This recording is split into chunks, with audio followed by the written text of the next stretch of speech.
Graças e paz, irmãos. Vamos abrir as nossas Bíblias no livro do profeta Zacarias. Livro do profeta Zacarias, capítulo de número 5.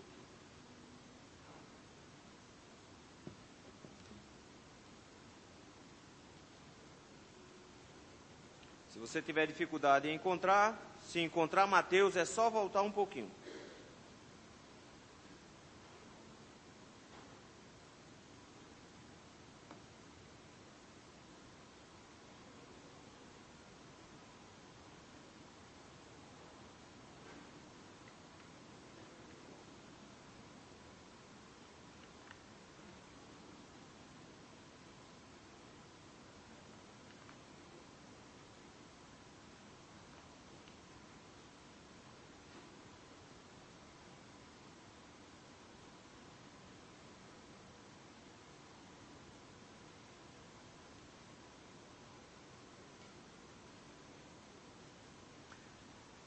Profeta Zacarias, capítulo 5, diz assim a palavra do Senhor. Tornei a levantar os olhos e vi, e eis um rolo voante. Perguntou-me o anjo, que vês? Eu respondi, vejo um rolo voante, que tem 20 côvados de comprimento, 10 de largura. Então me disse, esta é a maldição que sai pela face de toda a terra, porque qualquer que furtar será expulso segundo a maldição, e qualquer que jurar falsamente será expulso também segundo a mesma. Falarei, saí, diz o Senhor dos Exércitos, e a farei entrar na casa do ladrão, e na casa do que jurar falsamente pelo meu nome. Nela pernoitará, e consumirá a sua madeira e as suas pedras. Saiu o anjo que falava comigo e me disse, levanta agora os olhos e vê, que é isto que sai? Eu perguntei, que é isto? Ele me respondeu, é um efa que sai. Disse ainda, isto é iniquidade em toda a terra. Eis que foi levantada a tampa de chumbo, e uma mulher estava sentada dentro do efa. Prosseguiu o anjo, isto é impiedade, e a lançou para o fundo do efa, sobre cuja boca pôs o peso de chumbo. Levantei os olhos e vi, e eis que saíram duas mulheres. Havia vento em suas asas, que eram como de cegonha, e levantaram o efa entre a terra e o céu. Então perguntei ao anjo que falava comigo, para onde levam eles o efa? Respondeu-me, para edificarem àquela mulher uma casa na terra de Sinar, e estando esta acabada, ela será posta ali, em seu próprio lugar. Vamos orar? Senhor meu Deus, santo, bendito Senhor, graças te rendemos, meu Deus. Te rogamos, meu Senhor, nesse momento, meu Pai, misericórdia, porque sabemos do Teu amor para conosco, temos convicção do Teu cuidado para com a nossa igreja, para com o Teu povo, Senhor. Cuidado esse que se expressa e nos dá condições de liberdade de nos reunirmos para adorar o Senhor. Cuidado esse que se expressa e nos colocar nas mãos a Tua palavra como orientação clara para as nossas vidas. No entanto, Senhor, nós temos dificuldades sérias em entendê-la e nós temos dificuldades sérias em praticá-la. Por isso, primeiramente, Senhor, abre os nossos olhos, nos faz compreender a Tua vontade, nos faz entender o Teu querer, Senhor, nos dá clareza de raciocínio, nos faz enxergar a beleza da Tua graça e da Tua lei. Ajuda-nos, ó Senhor, a compreendermos qual é a Sua vontade. Mas também, Senhor, molda os nossos corações, transforma, Senhor, os nossos corações em terra fértil, onde a Tua palavra, Senhor, encontrará um lugar seguro e brotará e crescerá e frutificará, para que não sejamos, Senhor, ouvintes negligentes, mas operosos praticantes. Não permita, Senhor, que Sua palavra nos seja por condenação, mas que ela seja, Senhor, a nossa salvação. Que tenhamos nessa Sua voz, Senhor, a instrução e a motivação para andar nos teus caminhos. No nome santo de Jesus Cristo é que nós te rogamos. Amém. Uma concepção errada sobre a obra de Jesus Cristo, que muitos crentes possuem, é que a obra de Jesus Cristo se resume a basicamente o que ele fez lá no monte, o que ele fez lá na cruz do Calvário. Ele morreu por mim, ele já fez a parte dele. E funciona muito mais ou menos como aquele versículo que não está na Bíblia: faz tua parte que eu te ajudarei. Os crentes parecem que pensam assim: Deus já me deu a salvação, agora eu corro atrás. Ele já me libertou e agora eu vou atrás, agora eu me viro. Como se houvesse alguma parte onde os homens vão atuar. Como se em nossa salvação existisse uma parte que eu devo fazer, porque Deus já fez a parte dele. Na verdade, meus irmãos, a nossa salvação não pode ser em nada atribuída a nós. Nenhum dos pontos dela pode ser atribuído a nós. Então, a nossa salvação em si não pode ser atribuída a nós, vem totalmente de Deus. Mas a purificação decorrente dessa nossa santificação, dessa nossa salvação, inclusive a nossa santificação, não pode ser exclusivamente atribuída a nós. É a ação de Deus em nós. Porque o Deus que começou a boa obra em nós, há de completá-la. Se o Senhor não segurar a nossa mão, nós caímos e nos perdemos.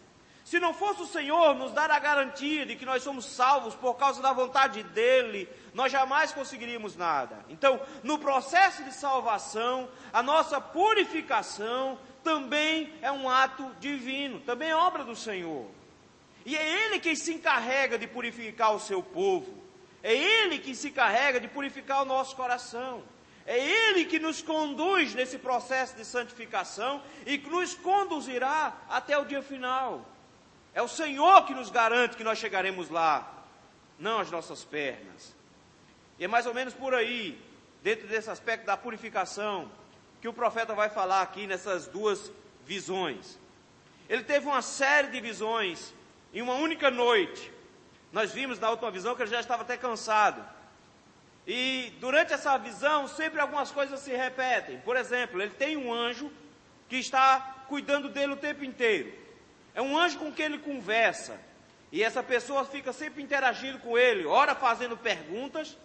E as perguntas são sempre para direcionar o olhar dele para o que ele deve ver, para que ele não desvie o olhar para outra coisa. E em seguida instigando para que ele tente entender o que está vendo. E vez ou outra o próprio anjo se torna um intérprete dessa coisa que ele está vendo. Inclusive nós vimos no mês passado, que o anjo às vezes tem algumas brincadeiras com ele. Porque ele pergunta ao anjo o que são esses galhos. Ele diz: você não sabe? Como que dizendo, algumas visões, alguns aspectos são muito claros, outros nem tanto. O que acontece aqui é uma coisa muito parecida, e nessa conversa entre ele e o anjo, nós temos duas visões seguintes. As primeiras visões diziam respeito ao governo de Israel. Em específico, a última visão, ele fala de dois homens, de dois líderes, que seriam aqueles que por meio de quem fluiria o azeite para que Israel fosse cheia do Espírito Santo. Israel seria iluminado por meio desses dois homens, dessas duas lideranças. Mas ele agora tira o foco completo da liderança, porque nenhum juiz da terra jamais foi capaz de produzir purificação. Nenhum governante de Israel foi capaz de produzir pureza no seu povo. Os reis de Israel, às vezes até tentavam purificar o povo, mas em seguida o povo caía. Ele precisa então começar a apontar para algo um pouco maior, ou pelo menos muito maior. Ele precisa apontar para alguém que precisa purificar o povo. Um rei, um juiz eterno que purificará plenamente o seu povo. E não um juiz ou um rei aqui da terra. E de repente ele começa agora em duas visões, que parecem completamente distintas, porque as imagens são muito diferentes uma da outra. Mas nessas duas visões, ele vai mostrar os seus passos, purificando o povo de Deus, purificando o povo do Senhor. São duas visões, meus irmãos, que dizem respeito a Israel como um todo, não só na parte administrativa, não só nos governantes, mas são duas visões que mostram a tarefa do Senhor em purificar o seu povo. E é isso que eu gostaria de ver com os irmãos hoje à noite, que o Senhor purifica o seu povo. De que maneira o Senhor purifica o seu povo? Em primeiro lugar, o Senhor purifica o seu povo pela proclamação fiel da sua palavra. Primeira visão, dos versículos de 1 a 4, diz o texto que ele tornou a levantar os olhos. A ideia não é que ele estava com a cabeça baixa ou coisa do tipo, porque essa expressão se repete várias vezes. Se você for olhar, no versículo 5, é o anjo que manda ele levantar os olhos. No capítulo 6, ele diz, eu levantei de novo os olhos. É como que dizendo, eu mudei o ângulo de visão, eu passei a olhar para outro lado, eu olhei para outra coisa. E agora ele viu um negócio esquisito, que ele chama de rolo voante. Eu olhei e vi um rolo voante. A pergunta é, que rolo é esse? Na verdade não existiam livros naquela época, pelo menos os livros como existiam eram bem diferentes do que nós temos hoje. Então todas as coisas eram escritas em rolo, inclusive a lei do Senhor, ela estava descrita em rolo, o Antigo Testamento ou o Pentateuco. E o que acontece aqui, o que ele está vendo é um rolo como esse, era um pergaminho. Mas esse rolo aqui é muito diferente. Esse rolo aqui é muito diferente do que ele estava acostumado, porque o rolo era um negócio pequeno, não era tão grande assim, por maior que fosse, não tinha as proporções nem o formato que estava aqui. Ele era sempre enrolado numa madeira e colocado dentro de uma vasilha, para que ele não se perdesse, para que ele não se sujasse, não se rasgasse e assim por diante. Esse rolo não está guardado, esse rolo aqui não está no templo, esse rolo aqui não está preso nas mãos de um sacerdote, não está na mão de um escriba, que já havia nessa época. Pelo contrário, o texto nos diz que o rolo estava voando. E esse rolo não estava enrolado. Pelo contrário, esse rolo estava aberto, porque ele é capaz de medir esse rolo. O texto vai nos dizer que ele viu um rolo, que era na verdade alguma coisa escrita com uma folha de papel, aberta, e de repente, versículo 2, ele diz, e o anjo me perguntou, o que é que você está vendo? Ele diz, eu estou vendo um rolo, e esse rolo está voando, esse material, essa folha está voando, e eu consigo saber o tamanho dessa coisa. O texto diz que ela tinha 20 côvados de comprimento por 10 de largura. Essas dimensões já foram muito debatidas, porque acha-se que pode ser que tenha algum significado. Alguns acharam que dizia respeito ao tabernáculo, porque achavam que as tábuas que revestiam o tabernáculo formavam um muro externo, o que daria essas medidas muito próximas, mas não funcionou. O templo de Salomão tem medidas muito parecidas com essa daqui, mas não parece que a ideia seja focar nos números. Não é essa a ideia. O princípio aqui por trás é mostrar o tamanho. Se a gente for pensar que um côvado tem por volta de 40 até 50 centímetros de tamanho, e o texto nos diz que ele tinha 20 côvados de comprimento e 10 côvados de largura. Ele não era quadrado, mas ele também não era tão comprido. O texto vai então nos mostrar de que ele tinha 8 por 4 metros. Então não era necessariamente um rolo. Ele viu praticamente um outdoor lá na frente. Era um outdoor voando. E olhando para esse outdoor imenso, que estava lá estendido e voando sobre as pessoas, ele ficou curioso. Que negócio é esse? Que tipo de instrumento é esse? E aí então, o anjo passa a explicar o que significa esse rolo voando. Ele tenta explicar como é que funciona esse negócio. E o versículo número 3 é a explicação do anjo sobre o que seja esse rolo. Então, o anjo me disse, esta é a maldição que sai pela face de toda a terra. Que coisa estranha. De repente ele personificou a maldição. Isso não é a primeira vez que isso acontece. Se você olhar mais à frente, a próxima visão vai personificar a impiedade. A impiedade na próxima visão é uma mulher. A maldição aqui, nessa visão, é um rolo. E não um rolo pequeno, um rolo enorme. A pergunta é, por que esse rolo é a maldição?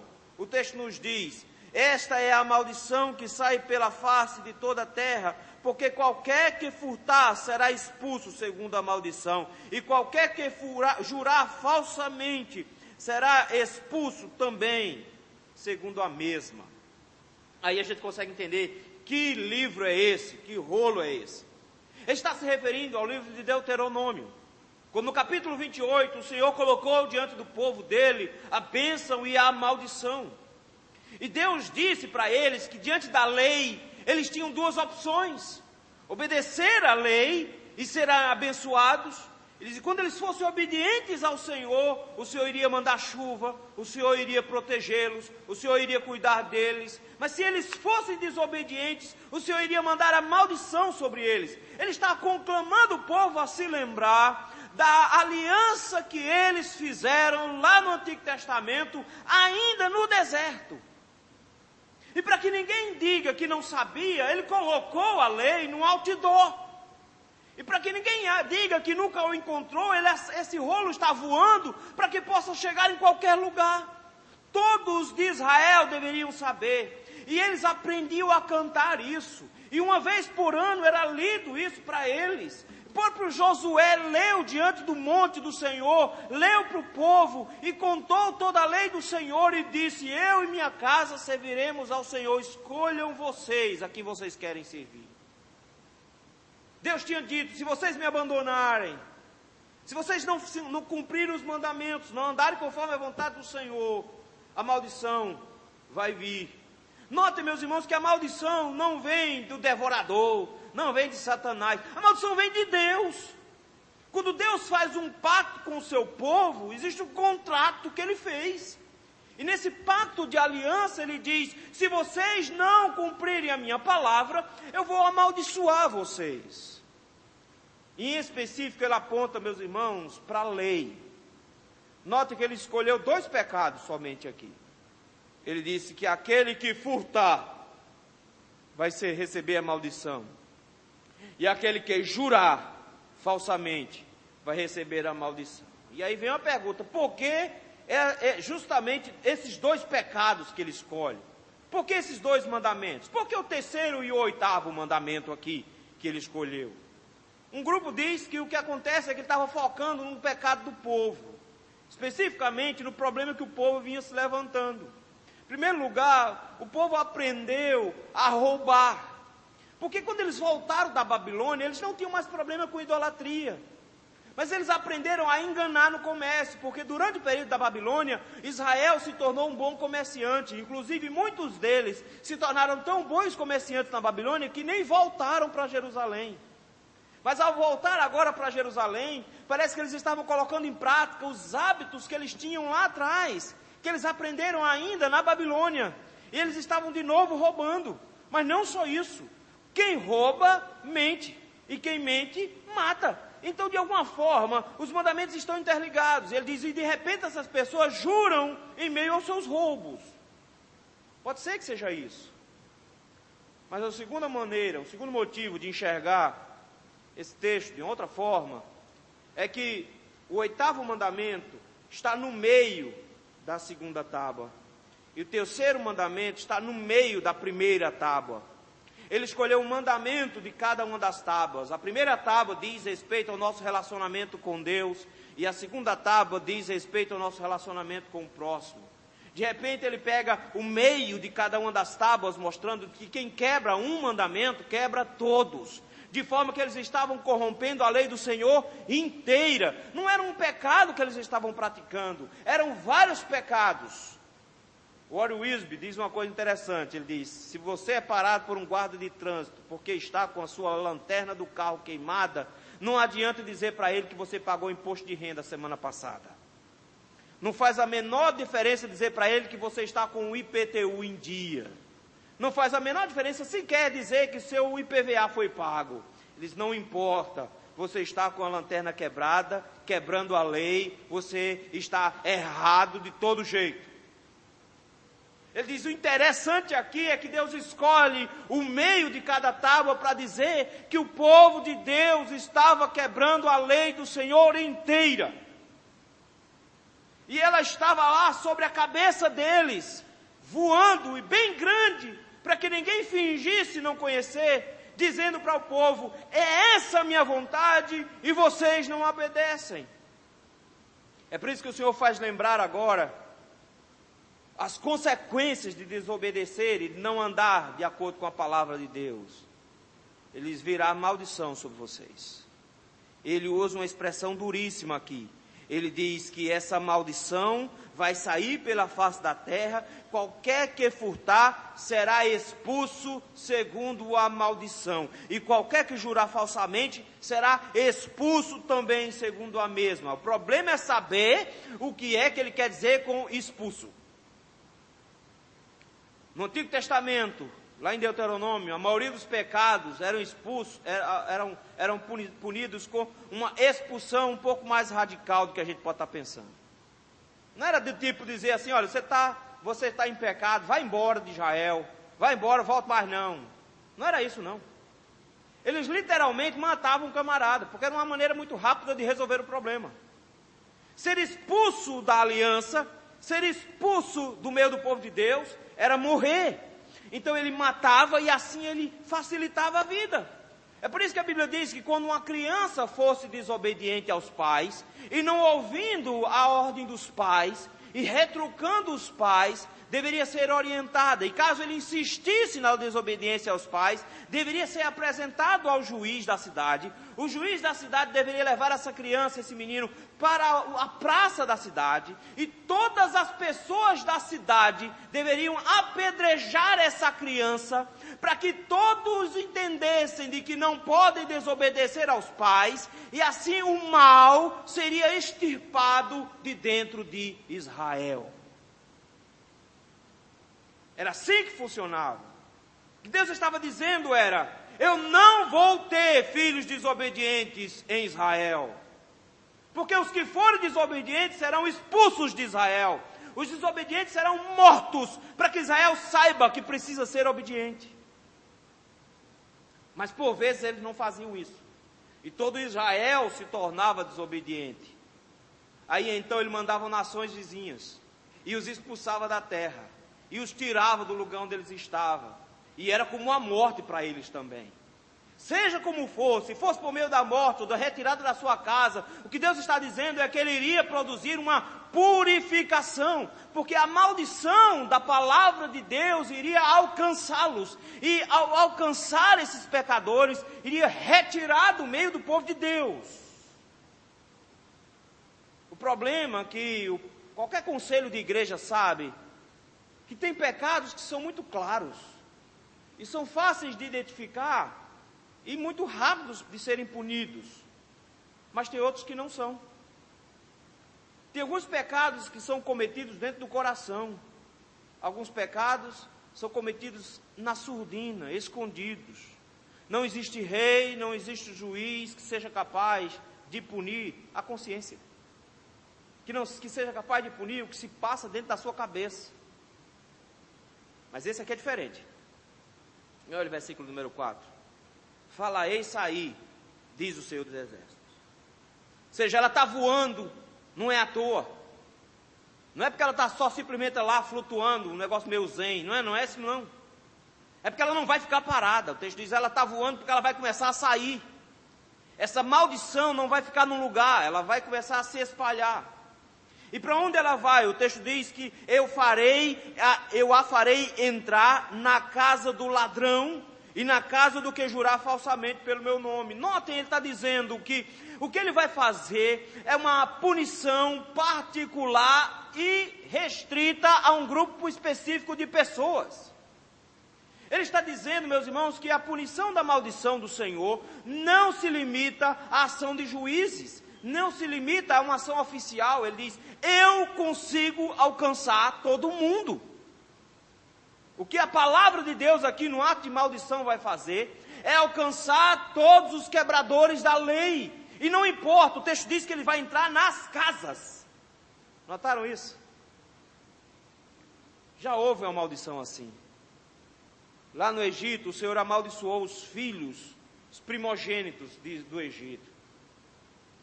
E disse que a morte iria passar, o anjo da morte iria passar pelo Egito. E onde na casa não tivesse os seus umbrais com manchas de sangue, esse anjo iria entrar ali, iria matar a gente ali. Porque o Senhor não respeita nem porta de coração, nem porta de casa de ninguém. Ele entra, porque Ele não precisa pedir favor a ninguém para entrar. Porque tudo que existe no céu e na terra e debaixo da terra pertence a Ele. E como dono, Ele não precisa de autorização de ninguém para entrar. E Ele diz: eu vou invadir as casas. E eu vou entrar nas casas. E ninguém vai se esconder da minha maldição. Porque quem roubar, eu vou encontrar o ladrão escondido dentro de casa. E quem jurar falsamente, eu vou encontrar essa pessoa escondida dentro de casa. A maldição alcança, não interessa onde a pessoa esteja escondida. Eu vou encontrar essa pessoa. Eu vou entrar na casa deles. E nela, olha o que o texto diz: pernoitará. Olha que coisa dura. A maldição vai passar uma noite em cada uma dessas casas. E quando amanhecer o dia, o texto diz que ela vai consumir a madeira e as pedras.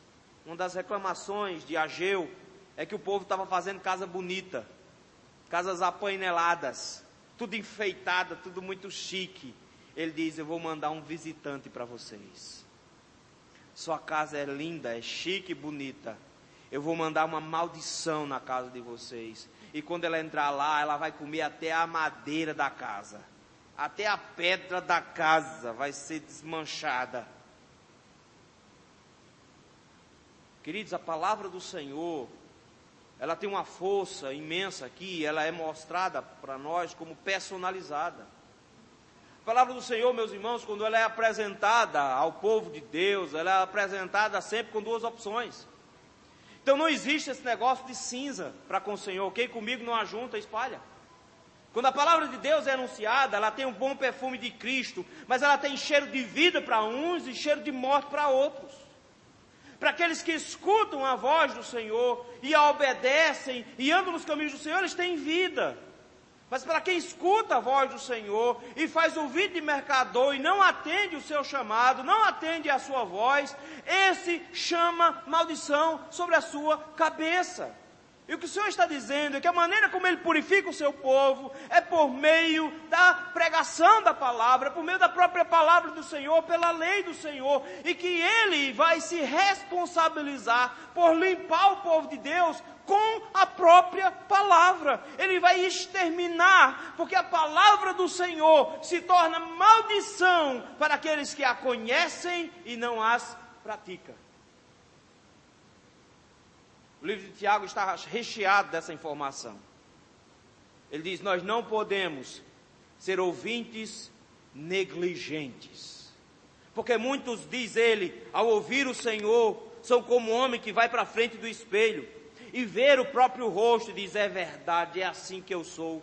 E de repente vira as costas e já esqueceu de como é o seu semblante. Eu duvido você se lembrar como é a sua cara agora. Não dá para lembrar, a gente esquece. É por isso que a gente sempre se acha bonito, porque a gente não lembra. Mas isso é terrível, porque a palavra de Deus é o nosso espelho. Ela mostra a nossa cara feia. Mas às vezes nós achamos que só ouvir a palavra de Deus é suficiente. Não é. E não é. Deus não deu a palavra para você dizer no final: que palavra, ótimo, vou para casa e vou fazer as mesmas coisas. Para quem ouve a palavra e não a pratica, ao invés de trazer bênçãos, ele traz maldição sobre a sua vida. E é dessa maneira que o Senhor purifica o seu povo, por meio da sua palavra. E Ele purifica ou conduzindo a esse povo na obediência sincera, ou amaldiçoando e condenando e destruindo os outros que ao ouvir a pregação não se tornam membros do seu povo. O Senhor nos conclama hoje, queridos, a avaliar como é que nós estamos. Porque no final das contas, o que a gente vê aqui é que pouca gente iria sobrar. E por isso mesmo vem uma segunda visão. nos falando sobre o Senhor que purifica o seu povo. De que maneira o Senhor purifica? Em primeiro lugar, o Senhor purifica por meio da proclamação da sua palavra. Em segundo lugar, Ele purifica pelo afastamento do pecado para com o seu povo. Como fazer agora com Israel? Será que o Senhor iria entrar em casa por casa, iria destruir a todos? Será que o Senhor iria condenar Israel definitivamente? Aí ele mostra que junto com a pregação da palavra, ele supre também a necessidade do povo de enfrentar o mal, de como enfrentar o mal. E o texto nos diz que ele agora tem uma nova visão. Versículo 5, o anjo que falava comigo diz: levanta agora os olhos e vê. O princípio é que, primeiro ele viu sozinho, e o anjo pergunta o que é que ele está vendo. Mas em seguida o anjo diz: agora tira os olhos daí e olha essa outra coisa aqui, porque isso aqui é urgente. Você precisa ver essa outra coisa aqui, porque essas duas coisas vão se juntar. A visão do rolo com a visão do efa vão se juntar. E essas duas coisas juntas é que vão fazer sentido. Ele diz: é preciso agora resolver o problema do mal dentro de Israel. O que ele viu aqui foi, versículo número 5, levanta os olhos e vê o que é que está aí, o que é que sai, o que é isto que sai. E eu perguntei: o que é isto? Ele me disse: é um efa que sai. O problema é saber o que é um efa. A gente escuta muito um efa de farinha. Essa expressão aparece muito lá no livro de Deuteronômio. Mas o que era um efa? Um efa, na verdade, era uma espécie de cuia, uma vasilha, para se colocar coisas dentro. Geralmente você colocava farinha dentro, era lá onde você guardava a farinha. Era basicamente uma panela. Ela podia ser feita de vários materiais, mas era uma panela, literalmente. Era uma panela grande, é bem verdade. Um efa tinha por volta de 22 litros, então cabia um bocado de coisa dentro de um efa. Mas com certeza não cabia uma mulher. Porque o texto nos diz que tinha uma mulher dentro desse efa aqui. Então, ao que tudo indica, ou a mulher pequenininha, ou o efa é grandão. É mais fácil entender que o efa que é grande. Porque o rolo é imenso, notaram? Era um rolo, um pergaminho, e tem mais de 8 metros de tamanho, então, consequentemente, o efa também era grande. O efa não era pequeno. Ele diz o seguinte: ele viu um efa, e ele diz: o que é isso? O que é esse efa? Ele diz: esse efa é a iniquidade. É impressionante, meus irmãos, porque ele chega agora e diz: isso aqui é a maldade. Isso aqui são as coisas ruins que o povo faz. Esse efa aqui é o que é justamente o contrário da vontade do Senhor. O texto então vai nos dar a ideia, meus irmãos, de que o que ele está vendo é um recipiente do mal. E o mais assustador é porque ele vem tampado. É uma panela com a tampa.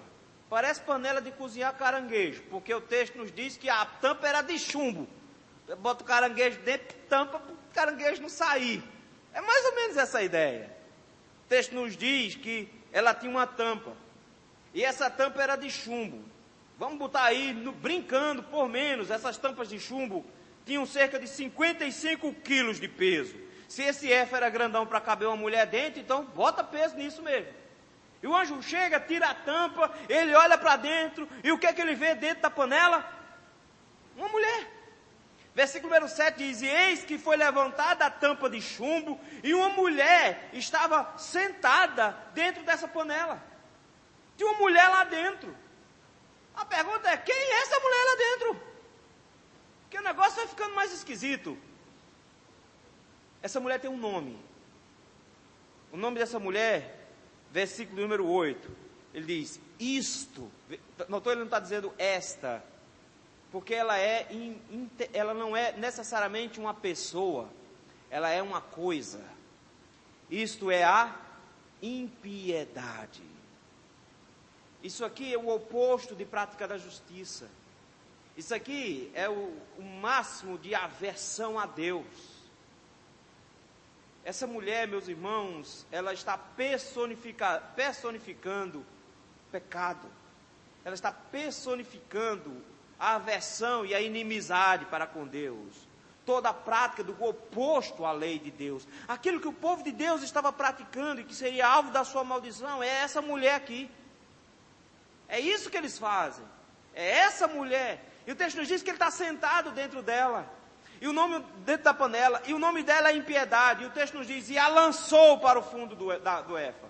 A ideia aqui no texto original é que parece que ela tentou sair, porque a expressão para ela lançou é que ele fez muita força nela, ele deu um safanão nela, literalmente. Ele usou muita força, como se ela estivesse tentando sair de dentro da panela, assim que ele tirou a tampa de cima, e quando ela tenta se levantar, ele dá um safanão nela, e ela cai lá dentro, lá no fundo do Éfa. E quando ela cai lá no fundo, ele pega a tampa e termina, e fecha.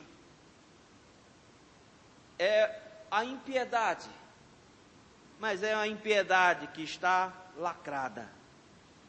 É a impiedade que está presa. Ela não pode ir para todo canto. Eu quero que você note uma coisa. É Deus quem prende a impiedade aqui. Deus colocou a impiedade numa panela. Mas por que é que se coloca uma impiedade numa panela? É porque determinadas coisas não dava para transportar nas mãos. Tem coisa que dá para transportar na mão, mas tem coisa que tem que ter uma panela, tem que ter uma vasilha, ou aquilo que há de mais precioso numa cozinha da mulher, Tupperware. Descobri que Tupperware vale muito.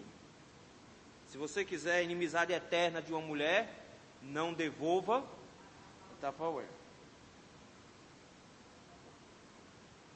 O seminarista aprende isso muito rápido. Devolva Tupperware. Precisa de uma vasilha para transportar. E essa impiedade é colocada dentro desse Éfa. É colocada uma tampa de chumbo em cima dela. E o texto nos diz que uma vez ela presa, eu levantei os olhos, versículo 9, e vi agora duas mulheres.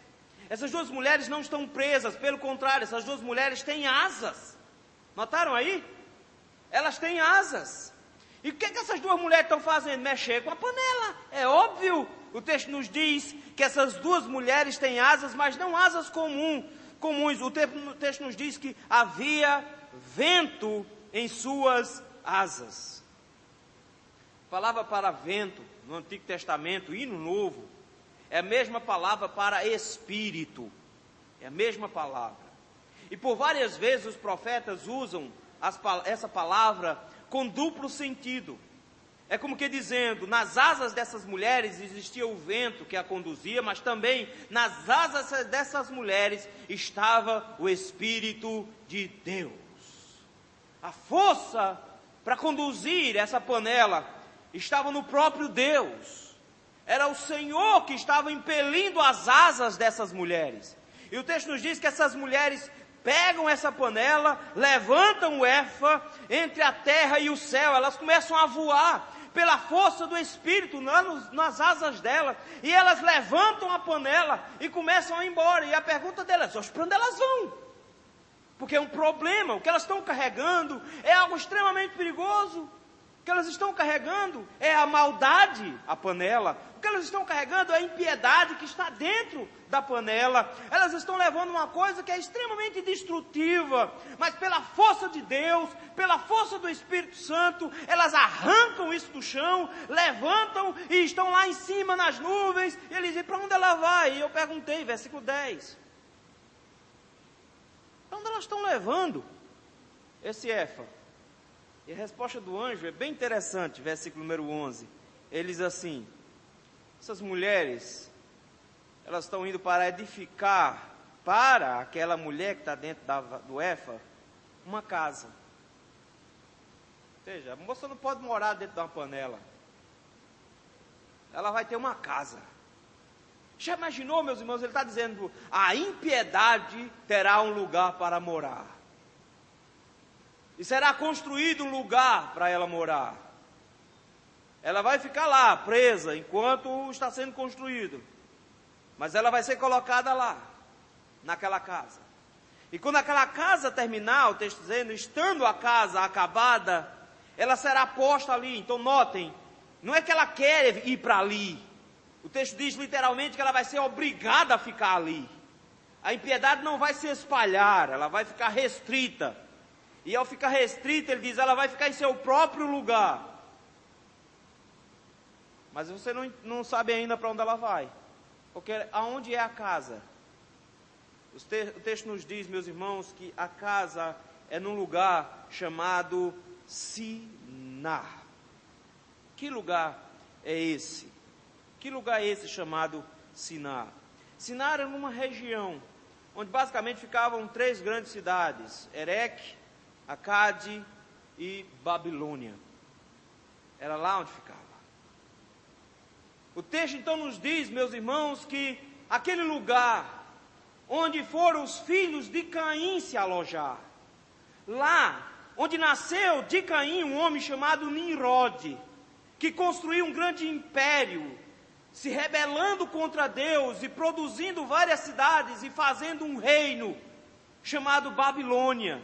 Lá onde o povo se rebelou contra Deus e construiu uma torre para exaltar o seu próprio nome.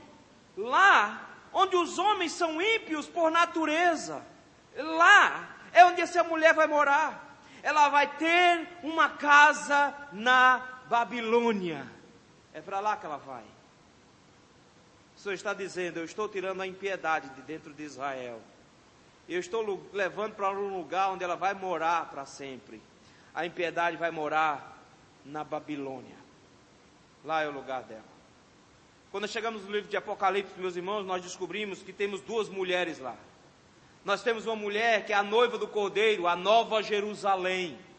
Mas nós temos uma segunda mulher, uma meretriz, uma prostituta, negociante, uma mulher poderosa, chamada da Grande Babilônia. Ela é a expressão máxima de tudo que é avesso a Deus. Ela é a impiedade em pessoa. Na verdade, meus irmãos, ela é a personificação da impiedade que estava dentro desse Éfa. Foi lá que ela foi morar. Mas nós descobrimos que o princípio aqui são de 2 povos distintos. Um é o povo de Deus, o outro é o povo de Satanás. A Nova Jerusalém é o povo de Deus, a noiva é o povo de Deus, a igreja de Deus. A Babilônia é o povo de Satanás, a grande meretriz é o povo de Satanás. Eles são 2 grupos, um tem Deus como testemunha, Deus como um rei, o outro tem Satanás como seu curador. Ele está dizendo que o que o Senhor vai fazer é colocar a impiedade no lugar que ele é cabível, entre os ímpios. O Senhor vai tirar a impiedade do meio do seu povo e vai entregá-la como uma deusa para que a Babilônia a adore. E todos aqueles que, marcados por Satanás com seu número, que não é um chip, adorarão a impiedade e praticarão a impiedade, e adulterarão com ela, e se apaixonarão por ela, e ficarão com ela para sempre. Mas onde está a graça do Senhor? É de que as asas dessas moças, pelo Espírito Santo, tira a impiedade do meio do povo de Deus. Na primeira visão o Senhor disse: vou mandar a maldição na casa do povo. Na segunda visão, Deus diz: eu vou tirar a impiedade do meio do povo. Porque se o Senhor tirar a impiedade do meio do povo, o povo vai andar conforme a lei do Senhor. E no final das contas, andando conforme a lei do Senhor, eles não serão alvos da maldição. Pelo contrário, eles serão alvos da bênção. Mas como é que o Senhor faz um negócio desse? Como é que Ele vai fazer isso? A Bíblia nos diz, queridos, de que haveria um dia em que o Senhor tiraria o nosso coração de pedra e colocaria em nós um coração de carne, e escreveria nesse coração a lei, a palavra do Senhor. Ele registra esse grande outdoor no nosso coração, por meio do Espírito Santo do Senhor. Nós temos a lei do Senhor gravada em nossos corações, de forma que o povo de Deus hoje experimenta, por causa do sacrifício de Cristo, uma renovação a tal ponto que nós nem somos comparados à criação de Adão. Nós somos criados segundo Cristo, nós somos nova criatura em Cristo Jesus. Não precisamos ter medo da maldição da lei, porque Cristo tomou sobre si a nossa maldição. Cristo tomou sobre si o nosso pecado, Ele pagou o preço necessário lá na cruz do Calvário, e colocou em nosso coração a lei do Senhor, de forma que a lei do Senhor está em nós, para nos conduzir e nos fortificar no combate ao pecado, de forma que nós temos as condições necessárias de obedecer ao Senhor. Os ímpios não têm, eles não têm escolha, eles só desobedecem ao Senhor. Os crentes têm o Espírito Santo para os auxiliar nesse processo. Quando nós olhamos para a palavra do Senhor, meus irmãos, quando nós olhamos para a lei, não vemos mais como mandamentos impositivos, nós vemos agora como a graça de Deus estendida a nós, nos dando a possibilidade de nos parecermos mais com o Senhor, e pela vontade do Espírito Santo que é gerada em nós, e pela força do Espírito Santo que é imputada em nós, nós temos plena condição de andar conforme a vontade do Senhor hoje. Então não vem com esse negócio que a carne é fraca. O problema não é a carne, só a carne que é fraca. O problema é que o Espírito Santo em você está sendo apagado. O problema é que você não tem dado ouvidos ao Espírito Santo e tem entristecido o Espírito Santo. Agora cuidado, porque notem, meus irmãos, que o julgamento da palavra, e o apóstolo Paulo prescreveu isso lá na frente, ele disse que todos seriam julgados conforme a palavra daquele que escreveu. Então está valendo, não é uma coisa do Antigo Testamento, continua valendo. Deus começa a julgar pela igreja do Largo da Paz. Deus começa a julgar por nós. O julgamento do Senhor para os desobedientes que quebram os mandamentos começa por nós. Porque as maldições da lei do Senhor, elas continuam valendo. Pode ser que você não vá para o inferno, meu irmão, porque Cristo foi muito misericordioso contigo. Mas a sua casa será abalada quando você não andar conforme as regras do Senhor. Você trará dificuldade para a sua vida, você trará angústia para o seu coração. Por isso o Senhor nos convida hoje a olharmos para a palavra do Senhor como um agente de purificação. O Senhor Jesus nos disse exatamente isso, que nós já fomos lavados pela palavra da verdade. Quem nos purifica é ela, meus irmãos. Não tem outra maneira de se purificar. Você não se limpa nos outros. Às vezes nós achamos que nós nos limpamos quando a gente enxerga o pecado. Ah, mas fulano de tal faz isso. Ah, fulano de tal é pior do que eu. Meu irmão, isso finda sendo um sujo falando do mal lavado. Você não se limpa nos outros. Você se limpa pela lavagem da palavra. É a palavra do Senhor que nos mostra a vontade de Deus para nós. O Senhor já nos limpou. E Ele continua agindo por meio da sua palavra em nós. A palavra do Senhor é colocada em nosso coração, para que a gente possa obedecê-la. Mas o nosso coração é ruim, e a maldade ainda impera em nós. Mas a grande alegria nossa, é que o apóstolo Paulo nos diz lá em Romanos, de que o pecado não terá domínio sobre vós. Nós não somos mais escravos da nossa carne. Nós não somos mais escravos dos nossos prazeres. Nós não somos mais escravos deles. Pelo contrário, o Senhor nos deu um escape, que junto com a tentação, o Senhor nos sempre provê um livramento. O Senhor então nos dá a certeza, meus irmãos, de que a impiedade não mora mais conosco, ela não manda em nós, ela já foi levada para outro lugar, ela habita com os filhos da perdição, é com eles que eles se entendem, é com eles que ela anda, é com eles que ela é adorada, não conosco. O Senhor nos lembra de que foi dado a nós a força, pela ação do Espírito Santo, de resistirmos às tentações. É por isso que Ele nos ensinou: livrai-nos do mal, não nos deixes cair em tentação. Ele diz: tem saídas, tem saídas. E no final das contas, meus irmãos, isso aponta para uma coisa que já está acontecendo em nós hoje. Essa briga que existe em nós, quando a maldade e o pecado que ainda habita em nós tenta sair da panela e nos assaltar. Quando nós muitas vezes não obedecemos à lei do Senhor e ficamos nessa luta. Mas eu gostaria de levar você para uma visão muito mais distante agora. Porque o Senhor nos prometeu que Ele virá. E no dia que Ele vier, nós estaremos plenamente livres da impiedade. E no dia que Ele vier, não haverá mais essa mulher para nos destruir a vida. Porque Ele irá punir a Babilônia com todos os seus moradores. Ele irá destruir de uma vez por todas o mal. E a lei do Senhor será definitivamente gravada em nossos corações e jamais nós voltaremos a pecar. Então nós temos uma expectativa belíssima, meus irmãos, porque jamais a maldição vai nos alcançar. Pelo contrário, o Senhor nos conclama hoje a revermos o sacrifício de Cristo como uma ação completa, aquele que vai nos purificar pela lavagem da palavra e nos afastar definitivamente do pecado. Essa é a obra que Ele prometeu realizar para nós. É nessa obra que nós nos agarramos, porque Ele começou e Ele vai terminar. Somos advertidos hoje à noite, meus irmãos, de que a obra de santificação e todo esse processo não é só nosso, não é pela nossa força, é Deus que executa. E nossa oração é que nós não sejamos alvos da maldição da lei, mas que a lei seja pelo Senhor Jesus Cristo gravada em nossos corações, para que a gente ande conforme a vontade do Senhor.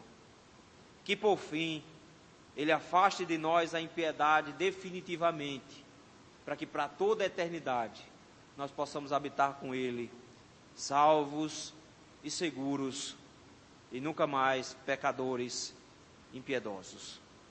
Que Deus tenha compaixão de nós, meus irmãos. Que Deus nos abençoe. Vamos cantar ao Senhor.